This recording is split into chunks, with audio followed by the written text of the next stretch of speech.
बिस्मिल्लाहिर्रहमानिर्रहीम, अस्सलाम वालेकुम। पाकिस्तान मॉर्निंग के साथ मैं हूँ इशाल अदना और मैं हूँ मोहम्मद जुनैद हलीम। आगाज़ में नाज़रीन एक दिलचस्प खबर है। पूरी दुनिया के अंदर यकीनी तौर पे बढ़ती आबादी एक बड़ा मसला बन चुकी है। पाकिस्तान तो उन ममालिक में सर फहरिस्त है जहाँ पे बढ़ती आबादी की वजह से वसाइल की कमी महसूस होना शुरू हुई है। लेकिन इंशाल्लाह आपको पता है कि दुनिया में एक ऐसा मुल्क है जहाँ पे एक सदी से लगभग 100 साल से बच्चा पैदा ही नहीं हुआ। बिल्कुल ऐसा ही है जनाब। और ये है वेटिकन सिटी, जहाँ पर बरसों से तकरीबन कहा जा रहा है कि 92-96 सालों से वहाँ पर कोई बच्चा जो है वो पैदा नहीं हुआ।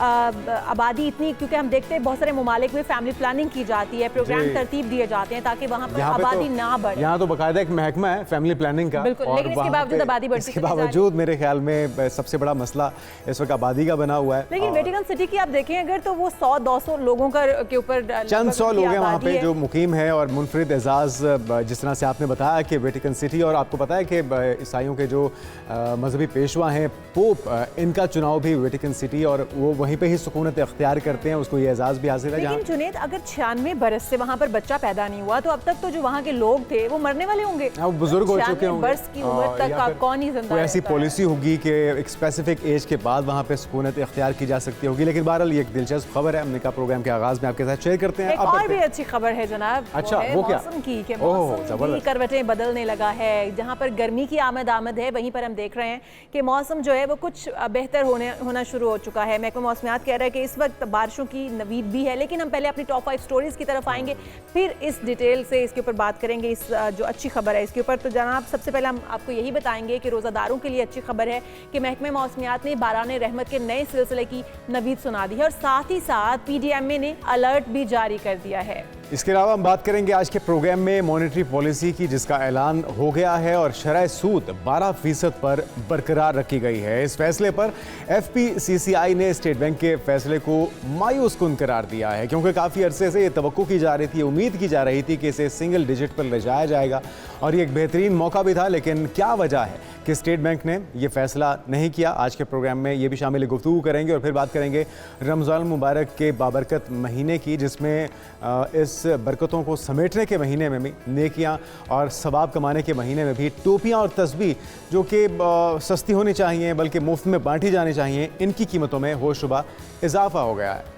इसके बाद आपको बताएंगे कि आज खातून अव्वल ज़ौजाए रसूल सल्लल्लाहु अलैहि वसल्लम मादर बतूल अलैहिस्सलाम उम्मुल मोमिनीन हज़रत सैयदा खतीजतुल कुबरा रज़ियल्लाहु ताला अन्हा का यौम विसाल है। इस पर भी तफसील से होगी बात। साथ ही साथ रमज़ान में खाने पीने के झगड़े तलाक की वजह क्यों बन रहे हैं, सब्र कैसे करें, कैसे मुमकिन होगा, इस पर भी तफसील से बात होगी। और सबसे पहले अपने पहले टॉपिक की, जी हाँ, जो आपने बताया है कि मौसम बेहतरीन होने जा रहा है। PDMA पंजाब ने रमज़ान मुबारक में बारिशों की एक और स्पेल का अलर्ट जारी कर दिया। पहला जो हफ्ता था वो तो बहुत ही सुकून से अल्हम्दुलिल्लाह गुजर गया, और जिस तरह आप भी बात कर रही थी, सभी को एहसास नहीं हुआ, जो शिद्दत होती है या प्यास लगती है वो बिल्कुल भी अच्छे मौसम की वजह से महसूस नहीं हुई। और अब एक और स्पेल आ रहा है लगभग एक हफ्ते के लिए। जो ये स्पेल आ रहा है, इसकी कहा जा रहा है कि जब मगरबी हवाओं का सिलसिला दाखिल हो गया है अब, और उसके बाद जब तमाम शहरों में बारिशें होंगी तो PDMA ने अलर्ट भी जारी किया है। क्या सूरत हाल होने वाली है जानते हैं। हमीदुल्लाह मलिक, डायरेक्टर PDMA हमारे साथ मौजूद हैं। वेलकम टू शो कहेंगे आपको। हमीदुल्लाह साहब, क्या कहते हैं आप, क्योंकि अलर्ट भी जारी किया गया है, कितनी बारिशों की तवक्कुआत की जा रही है? Thank you very much. ये अलर्ट जो है ना, ये एक रूटीन का एक मैसेज होता है कि जब भी बारिश होती है तो उसके लिए सबको, या कोई भी इवेंट होता है तो उसके लिए सबको बताया जाता है। और खुशी की बात यह है कि चूंकि सर्दियों में बारिश इस दफ़ा नहीं हुई है तो इसलिए पानी का जो लेवल है ज़ेरे ज़मीन पानी वो कम होता जा रहा था। और ख़ास तौर पर पिंडी का इलाका जो है और उससे जो मुल्क का जो अजला हैं उनमें पानी की जो सतह है ज़ेरे ज़मीन पानी की वो ज़्यादा कम होना शुरू हो गई थी। और बाकी जगहों पर भी जो है वो शिद्दत से वो गर्मी का चांस था कि वो अचानक आ जाएगी। तो ये बारिश जो है ये तकरीबन पूरे पंजाब में हल्की फुल्की बारिश है, कोई इतनी ज़्यादा बारिश नहीं है। बादल काफ़ी ऊंचे होंगे और 13, 14 और 15 3 दिन जो है, बल्कि 12 को भी थोड़ा बूंदाबांदी हो सकती है। इस वक्त अगर आप अगर लाहौर में है तो देखें तो बादल काफी ऊंचाई पे मौजूद हैं, लेकिन जी हाँ। बारिश नहीं हो रही है इस तरह अच्छा, की ये भी हो सकता आमतौर है पर। हमीदुल्लाह साहब, ये भी हो सकता है कि बारिश बिना बरसे ही गुजर जाए, क्योंकि हमने देखा पहले भी पेशन गोइयां की जाती थी कि मौसम जो है वो इस कदर बेहतर हो रहा है, बारिश होने वाली है और ये हफ्ता बारिशों का गुजरेगा, लेकिन उसके बाद भी हम देखते थे अचानक गर्मी हो जाती थी, बारिश नहीं होती थी, धूप निकली रहती थी। तो क्या इस बार भी ऐसा हो सकता है? चांसेस हैं, क्योंकि बादल अब कह रहे हैं कि बहुत ऊंचाई पर हैं, तो बारिश बरसे बिना ही बादल गुजर जाएं? नहीं, बारिश जो है ना वो मुख्तलिफ इंटेंसिटी की, शिद्दत की मुख्तलिफ जगहों पर होगी, और कहीं पर बूंदाबांदी होगी और कहीं पर थोड़ी सी तेज बारिश होने के भी चांस है। और खासतौर पर 15 तारीख को जो है उस दिन जो है और पिंडी और इस्लामाबाद और इससे मुल्का इलाके जो हैं और इजला जो हैं, खासतौर पर ये नारोवाल, सियालकोट और आगे अब गुजरात वगैरह जो है, जेलम। अच्छा तो इनमें हमीदुल्लाह बारिश साहब, आप के बता रहे हैं चांसेस कि ये सारे ज़्यादा हैं। पंजाब के मुख्तलिफ हिस्से हैं जहाँ पे बारिश का ये स्पेल आ रहा है, या दीगर सूबों में भी इसके असरात होंगे, केपी में, सिंध में या बलूचिस्तान में? सर्दियों में जो बारिश होती है वो मगरिब की तरफ से बादल आते हैं। तो पहले एंटर जो होते हैं बादल आमतौर पर वो बलूचिस्तान में और फिर उसके बाद केपी में, और साथ आगे डीजी खान यानी पंजाब का जो हिस्सा है ठीक। वहाँ से अजला जो है वहाँ से दाखिल होते हैं, आगे आ जाते हैं। और कभी कभार ये नीचे कराची वाली जो साइड है उस तरफ से भी थोड़ा बलूचिस्तान यानी जो हब का जो इलाका है उससे जी थोड़ा जी। सा आगे से वहां से एंटर हो जाते हैं। तो ये डिपेंड करता है कि ये इस दफा जो आ रहे हैं ये दूसरे सूबों में भी बारिश जो है वो पंजाब से ज्यादा बारिश दूसरे सूबों में होगी। अच्छा, लेकिन ये इसके असरात क्या टेम्परेचर पे भी पड़ेंगे? हम देख रहे थे कि बड़ी तेज़ी से मौसम बदल रहा था, हिद्दत महसूस की जा रही थी, दिन में तो अच्छी खासी धूप भी होती है, तो क्या टेम्परेचर भी कुछ दिनों के लिए, एक हफ्ते के लिए कम होगा, मौसम ठंडा होगा? इसमें हाँ, बिल्कुल आपकी बात दुरुस्त है। जो टेम्परेचर है जब बारिश होती है तो यकीनी बात है कि टेम्परेचर नीचे आ जाता है। वो जिसको एक हफ्ता धूप की वजह से जितना टेम्परेचर राइज हो, हिद्दत जो है वो सिस्टम के अंदर रह जाती है, लेकिन जब बारिश होती है तो वो एक दफा ऊपर से लेकर नीचे तक जो उसका टेम्परेचर है वो नीचे आ जाता है। और खासतौर पर जमीन जो है बारिश होने की वजह से इवेपोरेशन ज्यादा होती है तो ठंडक ज्यादा महसूस होती है। तो यकीनी बात है कि एक इसका असर जो है ना वो बारिश का जो लेवल है उसके हिसाब से देखा जाए तो एक हफ्ता कोई 8-10 दिन तक जो है ना उसका टेम्परेचर को सही। थोड़ा सा नीचे रखेगी, लेकिन उसके बाद फिर टेम्परेचर अपनी जगह पर फौरन पहुंच जाएगा क्योंकि मार्च एंड होने वाला होगा। और हम यहाँ पर अहम इश्यूज भी हैं जिनके ऊपर बात करेंगे। एक ब्रेक के बाद एक ब्रेक हमारे ले साथ लेते हैं, हमारे साथ दीगर टॉपिक्स और गेस्ट भी मौजूद होंगे। एक ब्रेक शामिल करते हैं, स्टे विद अस।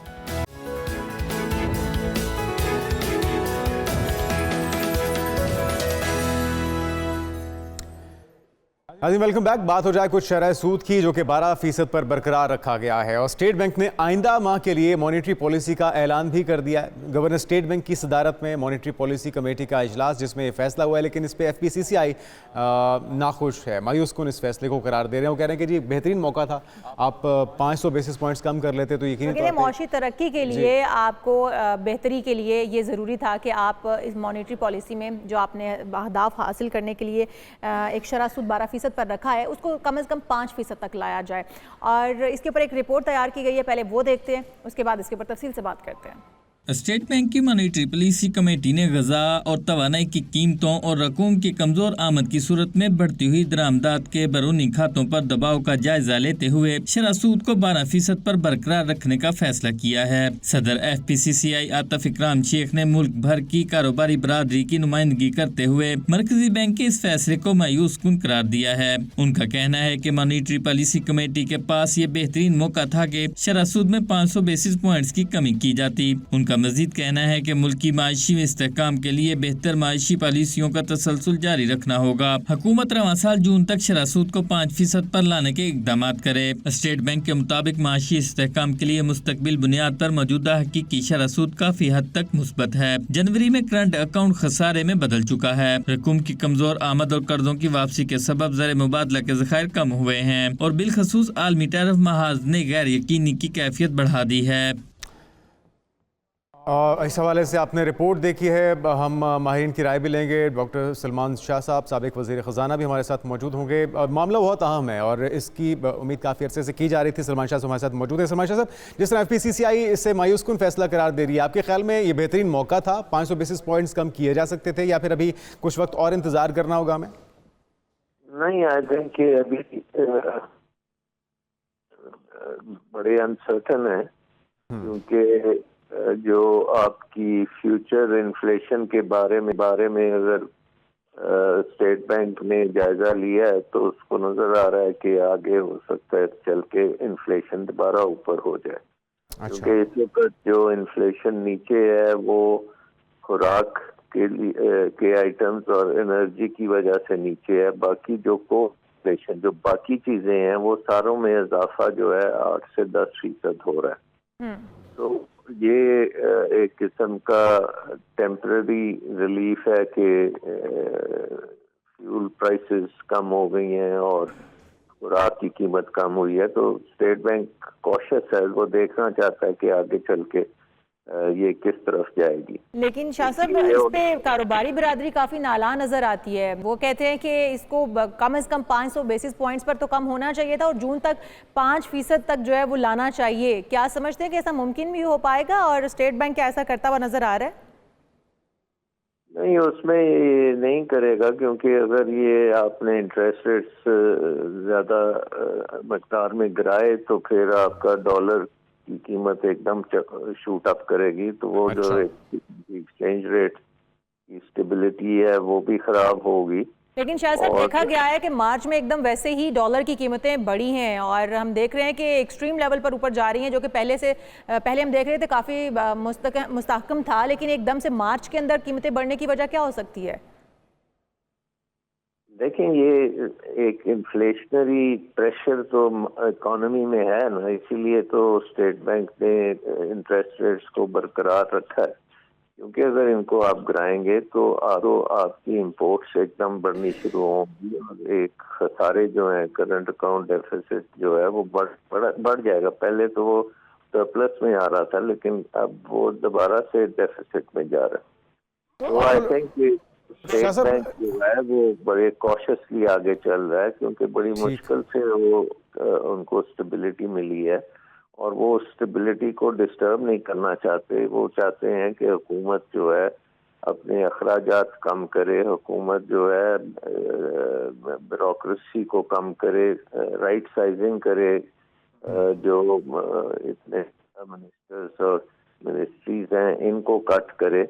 तो उसके लिए इंतजार कर रहा है स्टेट। ठीक है, अच्छा, लेकिन आपको शाह साहब लग रहा है कि हमारी डायरेक्शन एटलीस्ट ठीक है, हम सही समत में आगे बढ़ रहे हैं और IMF भी जो पहले काफ़ी नाराज़ दिखाई देता था, आपको लगता है कि उन्हें भी एतराज़ नहीं होगा इन इक़दाम पर जो हुकूमत की तरफ से, वज़ारत ख़जाना की तरफ से उठाए जा रहे हैं?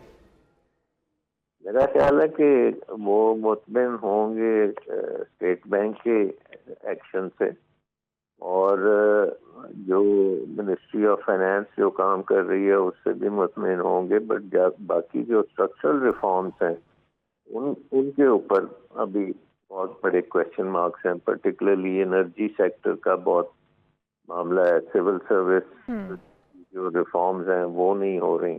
जैसे पहले मैंने कहा, राइट साइजिंग सही तरीके से नहीं हो रही, डीरेगुलेशन इकोनॉमी की नहीं हो रही। अभी भी आपके जो टैरिफ्स हैं वो बहुत ऊंचे हैं और एक एंटी एक्सपोर्ट बायस है आपके टैरिफ स्ट्रक्चर में, और एक्सपोर्ट ओरिएंटेड इकोनॉमी नहीं। लेकिन शाहजी, अगर हम देखें तो पिछले कुछ अरसे में कहा जा रहा था कि मौशी इस्तेहकाम हो रहा है, शुरू हो गया है और हम एक ठीक राह पर गामजन हो चुके हैं, जिसकी वजह से हम देख रहे हैं कि ज़र मुबादला के ज़ाहिर में भी इजाफा हो रहा था और बाहर से बैरूनी सरमायाकार भी पाकिस्तान में इंटरेस्टेड थे सरमायाकारी करने में। अचानक से फिर क्या हुआ कि जनवरी के अंदर करंट अकाउंट हसारे में बदल गया और फिर ज़र मुबादला के ज़खायर भी कम हो गए। सडन से ये सब कुछ हो जाना, क्या समझते हैं, किस तरफ इशारा क्या कर रहा है? देखिए, प्री मैच्योर सेलिब्रेशन तो हमेशा बड़ी खराब बात होती है, लेकिन अगर आप देखें कि इन्वेस्टमेंट पाकिस्तान में उस तरह से नहीं हो रही जिस तरह से होनी चाहिए, ना हमारा डोमेस्टिक इन्वेस्टर इन्वेस्ट कर रहा है और बैरून मुल्क भी कोई इन्वेस्टमेंट नहीं हो रही। गवर्नमेंट टू गवर्नमेंट बातचीत बहुत चल रही है, लेकिन प्राइवेट सेक्टर की इन्वेस्टमेंट नहीं हो रही। और इकोनॉमिक ग्रोथ के लिए आपको रिफॉर्म्स जो करनी है वो नहीं हो रही, क्योंकि आप जब भी करने जाते हैं तो आपका बैलेंस ऑफ पेमेंट क्राइसिस हो जाता है, सही। क्योंकि आप इंपोर्ट ओरिएंटेड इकोनॉमी है। आप जब तक एक्सपोर्ट ओरिएंटेड नहीं बनेंगे, जब तक इन्वेस्टमेंट, ये बात आपने बिल्कुल ठीक की है, एक्सपोर्ट के ऊपर तवज्जो देनी होगी। लेकिन 2-3 ऐसे इकदाम थे जो पाइपलाइन में थे, लेकिन फिर हमने देखा कि उस पर अमल दरामद अनफॉर्चुनेटली नहीं हो सका। जिस तरह रियल स्टेट को रिलीफ देना था, वो पहले ऐलानात हुए, एक बेहतरी आने लगी, लेकिन फिर अभी तक उसको होल्ड कर लिया गया है। इसी तरह से क्रिप्टो करेंसी को लीगलाइज करने का फैसला किया है, ये कितना साजगार हो सकता है? और साथ में फिर आपको क्या लगता है कि ये जो प्राइवेटाइजेशन का अमल था, ये भी ऐलानात सामने आए लेकिन हो नहीं पाया अभी तक?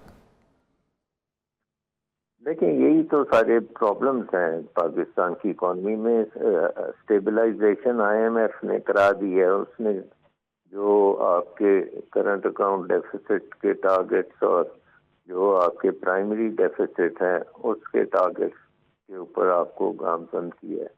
लेकिन उनसे अब आगे जाने के लिए, ग्रोथ करने के लिए आपको स्ट्रक्चरल रिफॉर्म्स करनी पड़ेंगी। उसमें सबसे बड़ी बात ये है कि आपको अपने जितने ये फैलाव है हुकूमत का उसको कम करना पड़ेगा, प्राइवेटाइजेशन करनी पड़ेगी। फिर आपको इन्वेस्टमेंट क्लाइमेट को बहुत बेहतर करना पड़ेगा, बहुत ज़्यादा डीरेगुलेट करना पड़ेगा, और आपको बहुत इन्वेस्टमेंट चाहिए एक्सपोर्ट ओरिएंटेड सेक्टर। और जिस तरह से शाजी आप कह भी रहे हैं कि एक्सपोर्ट हमारी जो है वो कम होती जा रही है, एक्सपोर्ट पर हमारा इन्हिसार होना चाहिए, क्योंकि हम तो एक ज़राई मुल्क है और बहुत सारी अजनास ऐसी हैं जो हम यहाँ पर पैदा कर सकते हैं, दीगर ममालिक में वो पैदा ही नहीं होती, और जिस क्वालिटी की हमारे पाकिस्तान में पाई जाती है दीगर ममालिक में वो क्वालिटी भी नहीं पाई जाती। फिर क्या वजह है, क्यों गवर्नमेंट का ध्यान इस तरफ नहीं आ रहा कि हमें अपनी एक्सपोर्ट जो है वो बेहतर करनी होगी, उसकी मिकदार भी बढ़ानी होगी और नई से नई टेक्नोलॉजी उसके अंदर इस्तेमाल करने की ज़रूरत है? बिल्कुल, आई थिंक जो चीज़न आपने एग्रीकल्चर की बात की तो उसमें भी बहुत ज़्यादा आपको इन्वेस्टमेंट की जरूरत है। आपको फार्म्स के ऊपर मैकेनाइजेशन की ज़रूरत है, फिर फार्म मैनेजमेंट बेहतर करने की ज़रूरत है, पानी की मैनेजमेंट बेहतर करने की ज़रूरत है, और हाई वैल्यू एडेड क्रॉप्स में जाने की ज़रूरत है। तो ये चीज़ें तो पाकिस्तान में अभी तक नहीं हो रही।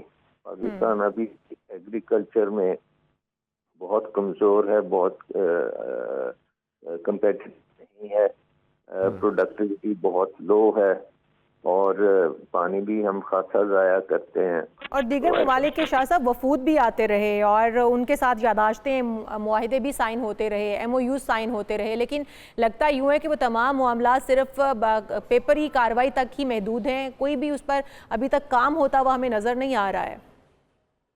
क्योंकि हमारा ब्यूरोक्रेटिक मुल्क है, इसमें काम में रुकावटें बहुत ज़्यादा हैं, और आप जब तक ये रुकावटें दूर नहीं करेंगे, डीरेगुलेट नहीं करेंगे, और नौकरीशाही जो है, ब्यूरोक्रेसी, उसका रोल इकोनॉमी में ख़त्म नहीं करेंगे, तो ये इकोनॉमी कम्पिटिटिव इकोनॉमी नहीं बन। साथ में शाहजी खर्चे कम करने की बात आपने की, फैलाव को रोकना होगा। यहाँ पे तो फौज जफर मौज एक बार फिर से हमने देखा काबीना के अंदर मुशीरान की तादाद में इजाफा किया जा रहा है, खर्चे बढ़ाए जा रहे हैं ना कि कम किए जाए। बिल्कुल, वो भी इंडिकेट करता है पॉलिटिकल इंस्टेबिलिटी, जिसकी वजह से फिर इकोनॉमिक इंस्टेबिलिटी भी होती है। हुकूमत है उसमें इतनी जान होनी चाहिए कि वो मेजर रिफॉर्म्स कर सके, लेकिन यहाँ हम देख रहे हैं कि वो अपनी सर्वाइवल के लिए कैबिनेट को बढ़ाते चले जा रहे हैं और उसमें इजाफे जा रहे हैं, जो कि इंडिकेट करता है कि पॉलिटिकल स्टेबिलिटी नहीं है। दुरुस्त, कैपेसिटी से ज़्यादा पाकिस्तान पर बोझ डालने की कोशिश की जा रही है। तमाम इदारों की जानिब से बहुत शुक्रिया। हमारे साथ मौजूद थे सलमान शाह साहब, साबिक वज़ीर ख़जाना, और हम यहाँ पर अहम इशूज़ भी हैं जिनके ऊपर बात करेंगे। एक ब्रेक के बाद एक ब्रेक ले लेते हैं, हमारे साथ दीगर टॉपिक्स और गेस्ट भी मौजूद होंगे। एक ब्रेक शामिल करते हैं, स्टे विद अस।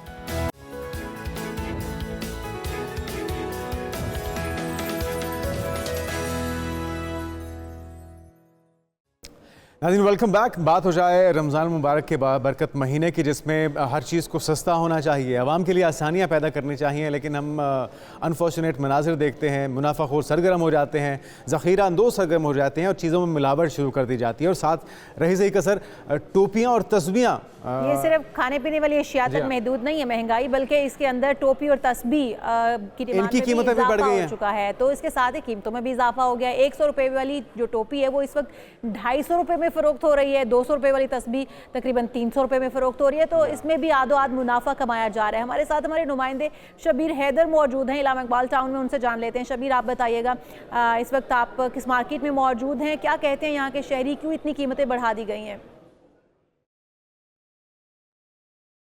जुनैद और इशाल, रमज़ान मुबारक के बाबरकत महीने में देखा ये जा रहा है कि पाकिस्तान के अंदर भी और शहर लाहौर में जिस चीज़ की डिमांड बढ़ती है और उसकी जो कीमतें हैं वो भी बढ़ जाती हैं। अब रमज़ान मुबारक में अगर लोगों ने इबादत करनी है तो इबादत के लिए वो उन्होंने सर के ऊपर टोपी और उसके साथ साथ जो तस्वीर है उसकी डिमांड में इजाफा होता है। तो जो यहाँ पर अगर बात करें मार्केट के अंदर, तो हर कोई अपने मुँह मांगे दाम जो है वो वसूल करता है। इस वक्त कुछ शहरी मौजूद है, हम उनसे बात करने की कोशिश करते हैं कि वो इस हवाले से क्या कहते हैं। अस्सलाम वालेकुम। जी वालेकुम सलाम। बताइएगा कि क्या सूरत हाल है कि रमज़ान का महीना है, बाबरकत महीना है, तो उस बाबरकत महीने में रिलीफ देने के बजाय कीमतों में इजाफा कर दिया। सर ऐसा है कि रमज़ान का महीना, बरकतों का महीना, इबादत का महीना, हम अगर तस्बीह लेने जाएं 60 वाली, वो उसका 150 बता रहे हैं, 200 बता रहे हैं। अगर कैप लेने जाएं, टोपी लेने जाएं, अगर वो 100 वाली है उसका 300-400 बता रहे हैं।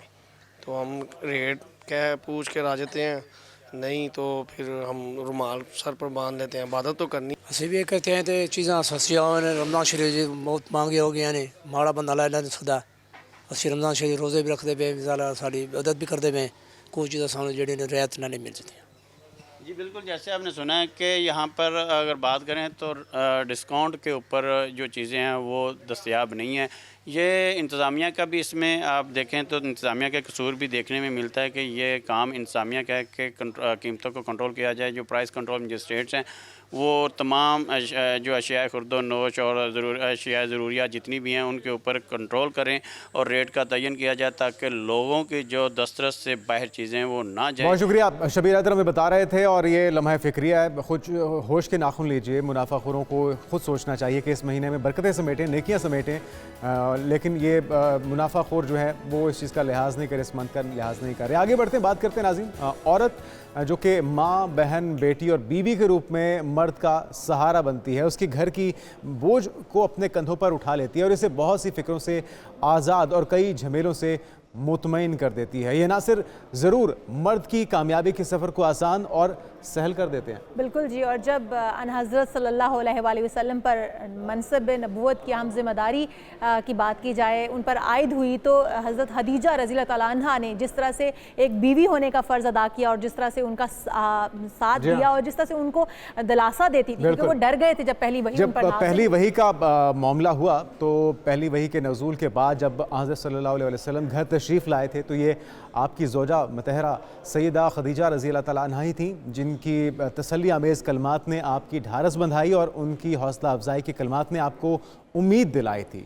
और सही बुखारी के अंदर ये रिवायत भी है कि जब गारे हिरा में हज़रत जिब्राइल अलैहिस्सलाम के ज़ाहिर होने पर हज़ूर अक़दस घबरा कर घर तशरीफ़ लाए, तो उनसे घबराहट के वक्त भी हज़रत खदीजा रज़ी अल्लाह अन्हा ने हज़ूर सल्लल्लाहु अलैहि वसल्लम को खूब तसल्ली देते हुए ये कहा था कि आप परेशान ना हो, अल्लाह की कसम हरगिज़ ऐसा नहीं हो सकता कि अल्लाह आपको बेसहारा कर दे। आप तो रिश्तेदारों के साथ हुस्ने सलूक से पेश आते हैं, आप सच बोलते हैं, आजिज़ मोहताज की मदद करते हैं। और जब बीवी की तरफ से इतनी हौसला अफजाई और इतनी तसल्ली बख्श बातें की जाएँ तो शौहर का हौसला बढ़ जाता है। और जिस तरह से हम हज़रत खदीजा रज़ी अल्लाह तआला अन्हा की बात कर रहे हैं, सैयदा हज़रत खदीजा रज़ी अल्लाह तआला अन्हा एक अच्छी बीवी, एक अच्छी बेटी और एक अच्छी माँ के तौर पर सामने आई, बल्कि वो एक अच्छी बिजनेस वुमेन के तौर पर भी सामने आई। और हमारी तमाम खवातीन के लिए वो एक मशले राह हैं, एक रोल मॉडल हैं।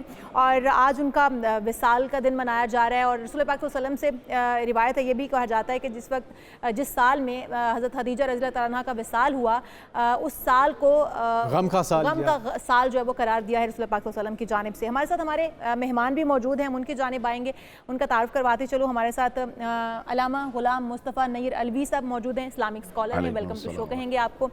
साथ ही साथ हमारे साथ नासिर मदनी साहब भी मौजूद हैं, नात ख्वाह हैं, ASI हैं अपने पेशे के पंजाब लिहाज पुलिस से। में SI भी हैं और खूबसूरत आवाज़ के मालिक हैं, तो आज इनसे खूबसूरत आवाज़ में कलाम पाक भी सुनेंगे। तो आगाज़ कर लेते हैं अल्लामा साहब आपसे। एक तो ये कि सईदा खदीजा तो कुबरा रज़ी अल्लाह तआला अन्हा की ज़िंदगी के अंदर क्या क्या पैगामात हैं, किस तरह से हमारी आज की ख़वातीन उनसे सीख सकती हैं, रहनुमाई ले सकती हैं? आऊज़ु बिल्लाहि मिनश शैतानिर रजीम, बिस्मिल्लाहिर्रहमानिर्रहीम, अल्हम्दु लिआलिहि वस्सलातु अला आलिहा।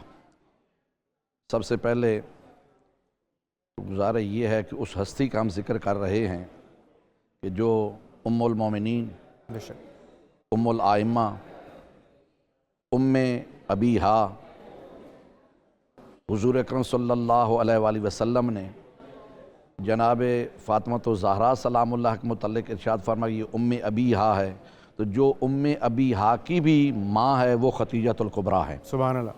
तो इस मखदूमा बीबी उम्मुल मोमिनीन सिद्दीक़ा तैयबा ताहिरा का वो मकाम है कि तमाम की तमाम अज़वाज नबी काबिल एहतराम हैं, लेकिन जो मकाम हज़रत खतीजतुल कुबरा को खुदावंद मुतआल ने अता फ़रमाया शायद वो किसी और को हासिल न हो सका। बेशक।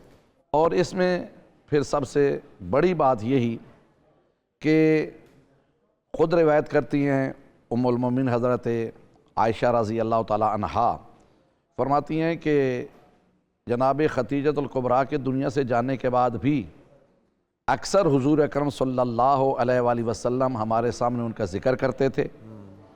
बल्कि वो रिवायत फरमाती हैं कि एक मरतबा तो उन्होंने जब ज़िक्र किया तो मैंने कह दिया कि या रसूलल्लाह, अल्लाह रब्बुल आलमीन ने आपको उनसे बेहतर जवां अज़वाज अता फ़रमाई हैं, लेकिन आप एक बूढ़ी खातून का ही हमारे सामने ज़िक्र करते रहते हैं। तो इरशाद फरमाती हैं कि सैयदुल अंबिया के चेहरे का रंग मुतग़य्यर हुआ और नाराज़गी का इजहार फरमाया सैयदुल अंबिया ने, और इरशाद फरमाया हुज़ूर अलैहिस्सलातु वस्सलाम ने कि आयशा तुम्हें नहीं पता कि जब लोग मुझे झुटला रहे थे वो उस वक़्त मेरी तस्दीक कर रही थी, जब लोग मेरे ऊपर ईमान नहीं ला रहे थे उस वक़्त वो मेरे ऊपर ईमान लाईं, जब लोग मेरा से दूर हो रहे थे और मेरा बाइकाट कर रहे थे वो मेरा साथ दे रही थी।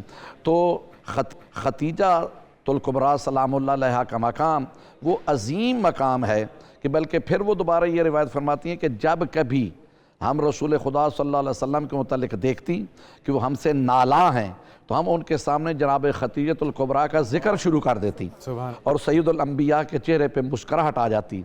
बल्कि एक मरतबा तो यूँ हुआ कि एक ज़ईफ़ा वहाँ पे आई तो सैयदुल अंबिया के साथ गुफ्तगू की, तो सैयदुल अंबिया उससे मुस्करा के गुफ्तगू कर रहे थे।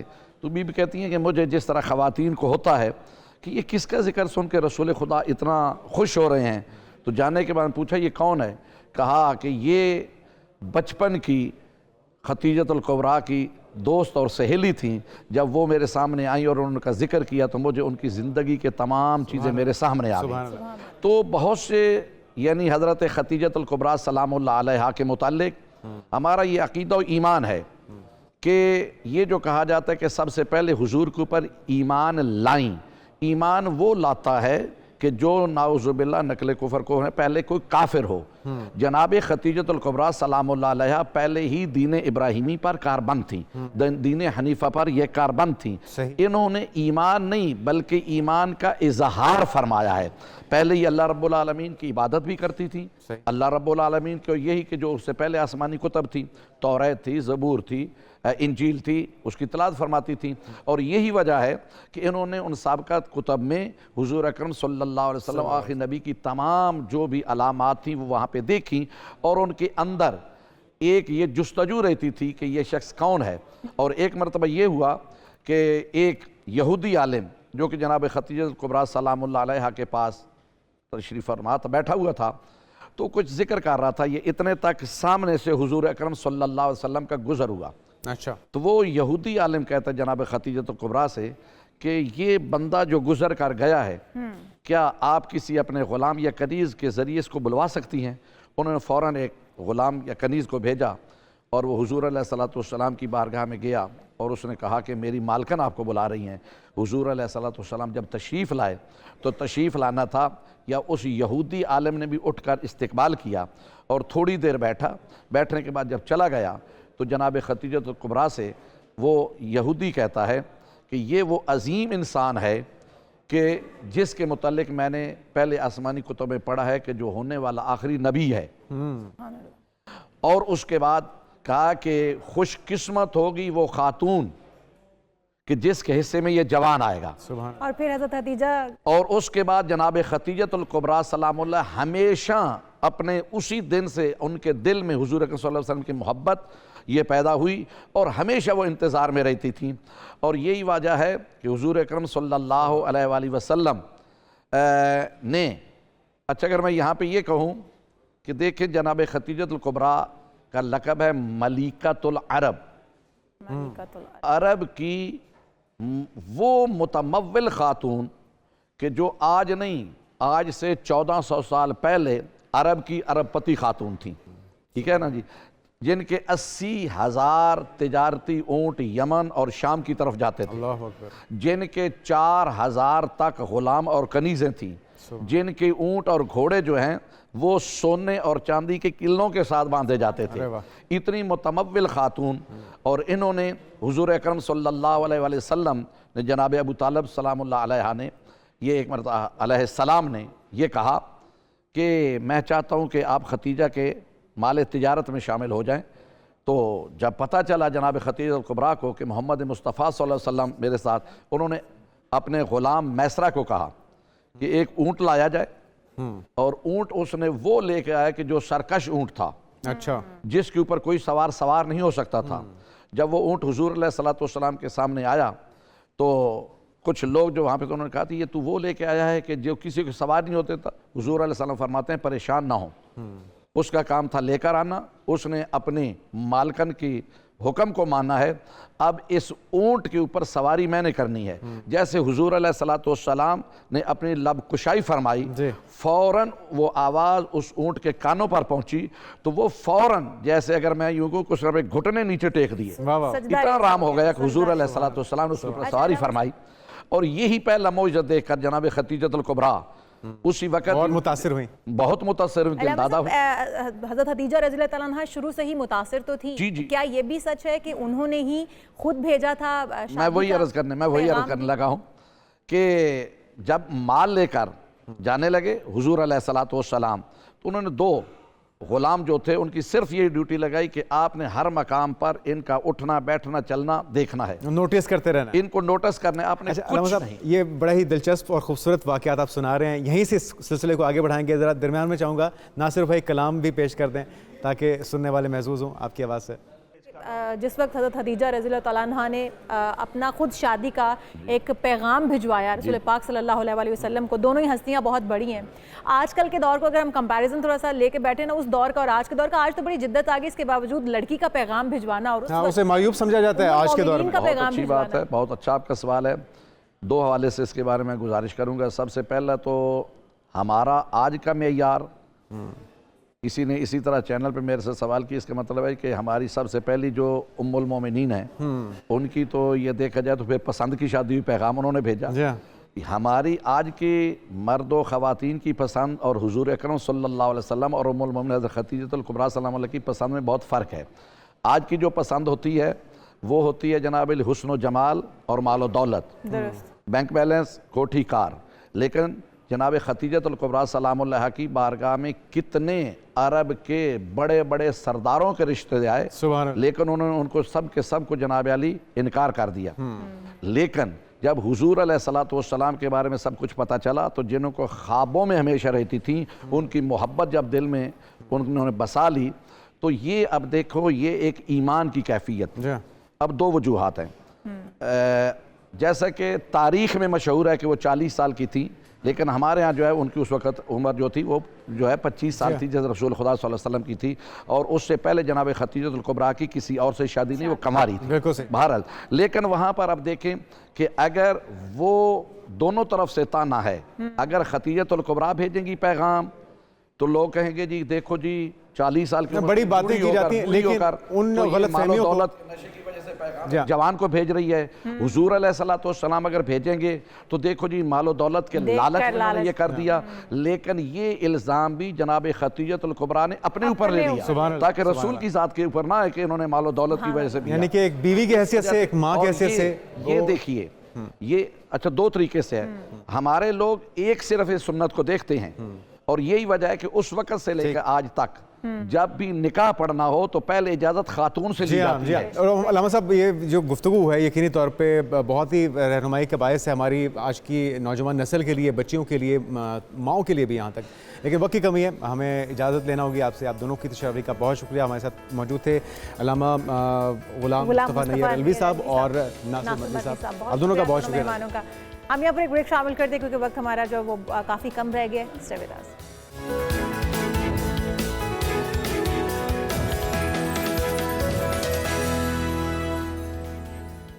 प्रोग्राम में एक बार फिर से आपको खुशामदीद कहते हैं। नाज़रीन, आपने आबशारें तो बहुत सारी देखी होंगी, लेकिन विक्टोरिया आबशार दुनिया की सबसे बड़ी आबशारों में शुमार की जाती है जनाब, और इसकी चौड़ाई तकरीबन 1708 मीटर है, जो कि इसे मुनफरद बनाती है। बिल्कुल, और ये आबशार अपनी ऊंचाई की वजह से बहुत ज़्यादा मशहूर है, बहुत पसंद की जाती है। तकरीबन 108 मीटर इसकी ऊंचाई है और विक्टोरिया आबशार नाज़रीन पानी ज़बरदस्त ताकत के साथ यहाँ पर नीचे गिरता है, देखने से ताल्लुक़ रखता है। आप भी देखिए इसके कुदरती और हसीन मनाज़िर।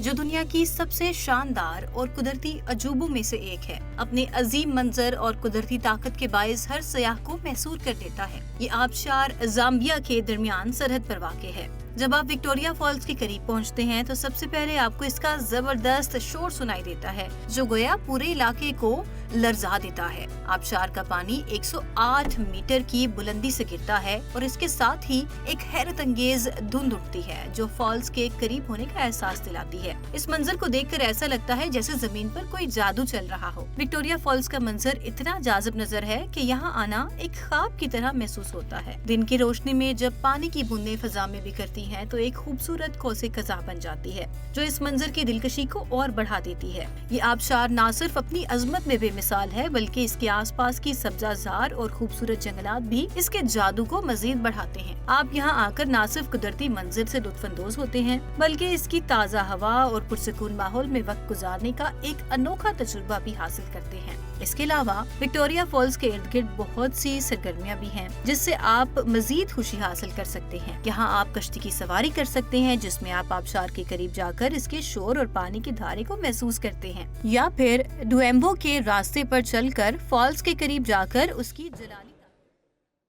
ये थी विक्टोरिया फॉल। आप भी देखने के लिए जरूर इसकी ख्वाहिश रखते होंगे, जरूर देखने के लिए जाइए। हम यहाँ पे क्योंकि प्रोग्राम का वक्त खत्म हो चुका है तो हम आपसे इजाजत चाह रहे हैं। आपसे मुलाकात होगी कल। अल्लाह हाफ़िज़।